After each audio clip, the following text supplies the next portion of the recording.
استاد این مسئله نشید همی در حدیث خانه ابن الله علم امام حسین شعر میخونه در مسجد، اما ولده پیغمبر خدا صلی الله علیه و سلم هیچ نمیگه. صبح میگذره میره مسجد، همون میگم در امی زمان ما استاد امی بسیار در ترابی ها امی چیز رو میخریم که بعد امی تسبیح گردانه یا که اخیر ماه شریف رمضان میشه یا که سرشایش میشه نشید بسیار میخونن. خواه با زبان تاجیکی خواه با زبان عربی هم میرن نشید گفته با مثل شعر و سول میخونن. همین درست هست یا نه؟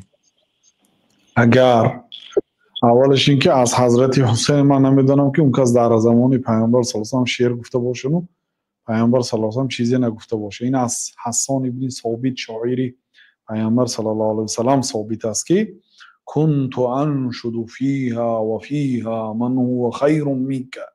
وقتی که حسان ابن ثابت در مسجد پیامبر صلی الله علیه و سلم شعر میگفتن، حضرت عمر غضب کردن و چهره غضب آلود به سوش نظر کردن. حسان ابن ثابت صحابه است، شاعر رسول الله صلی الله علیه و سلم. عجب عنی و روح القدس معك، از نام رسول الله صلی الله علیه و سلم جواب گردان به شعرش و جبریل همراهی تو است. یعنی بعضی آدم ها آمده به پیامبر صلی الله علیه و سلم، بعضی نماینده های بعضی کشورها به طریق شعر مراجعت میکرد.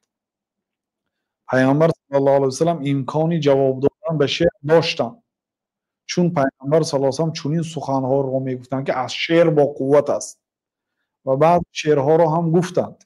لیکن برای پیامبر صلی الله علیه و سلم گفتن شعر اجازت نیست. الله تعالی گفت که و ما ينبغي له، برای پیامبر صلی الله علیه و سلم شعر گفتن جایز نیست.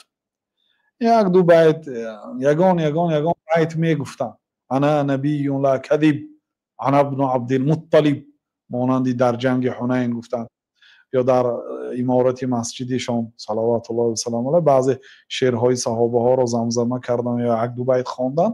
لیکن پیامبر صلی الله علیه و سلم شاعر نبودن و شعر نمی گفتن. بنابراین وقتی بعضی آدم ها با شعر مراجعت میکرد، اصلا اسلوب سخنکنی این است که با شعر که مراجعه کرد باید با شعر جواب گردانی، و شعر که برای پیامبر صلی الله علیه و سلم اجازت نبود، بعد شاعرشان حسان ابن ثابت میگفتن که عجیب عن رسول الله صلی الله علیه و سلم و روح القدس معك، از نام پیامبر صلی الله علیه و سلم جواب گو و جبریل همراهی تو است. بنابراین وقتی که حسان ابن ثابت در مسجد رسول الله صلی الله علیه و سلم شعر گفت، حضرت عمر با نظرهای غضب آلود نظر کردن. بعد گفت که من در این مسجد وقتی که شعر میگفتم، در این مسجد از تو بزرگ آدم حضور داشت، یعنی رسول الله صلی الله علیه و سلم. این کار نمیکرد، تو برای چی این کار میکنی؟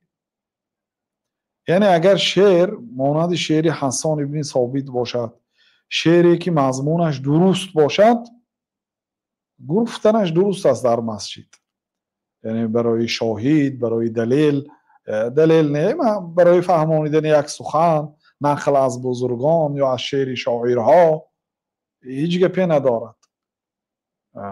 بزرگان ملت اسلام شعر میگفتن، حضرت ابوبکر شعر میگفتن، حضرت عایشه رضی الله عنها شعر میگفتن، عبدالله ابن عباس رضی الله عنهما شعر میگفتن، عالمان اسلام شعر حفظ میکردن، شعر مینوشتن، به شعر جواب میدادن.